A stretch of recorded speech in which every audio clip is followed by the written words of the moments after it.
కార్తీక స్నానం ఎందుకు చేస్తారు? దానివలన ఉపయోగం ఏమిటి? ఈ మాసంలో సూర్యోదయానికి ముందు స్నానం చేస్తే ఆయురారోగ్యాలు కలుగుతాయి. మెడ వరకు నీటిలో ఉండి స్నానం చేయటం ద్వారా ఉదర వ్యాధులు నయమవుతాయి.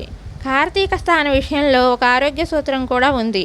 వర్షాకాలంలో పడిన నీరు భూమిలోకి ఇంకిపోయి బలమైన అయస్కాంత మండలం ఏర్పడుతుంది. ఈ మాసంలో సూర్యోదయానికి ముందు స్నానం చేస్తే ఆయురారోగ్యాలు కలుగుతాయి. మెడ వరకు నీటిలో నుండి స్నానం చేయటం ద్వారా ఉదర వ్యాధులు నయమవుతాయి. కార్తీక స్నాన విషయంలో ఓ ఆరోగ్య సూత్రం కూడా ఉంది. వర్షాకాలంలో పడిన నీరు భూమిలోకి ఇంకి బలమైన అయస్కాంత మండలం ఏర్పడుతుంది.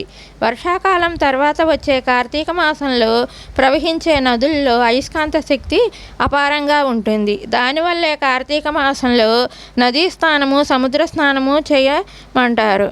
హరిహరాదులకు ప్రీతికరమైన మాసం కార్తీక మాసం వల్లే కార్తీక మాసంలో నదీ స్నానము, సముద్ర స్నానము చేయమంటారు. హరిహరాదులకు ప్రీతికరమైన మాసం కార్తీక మాసం.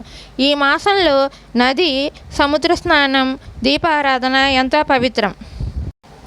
పురుగులు, మిడతలు, చెట్లు, పక్షులు ఇలా అనేక జీవులు కార్తీక దీపాన్ని చూసి తమ జన్మరాహిత్యాన్ని పొందుతాయి.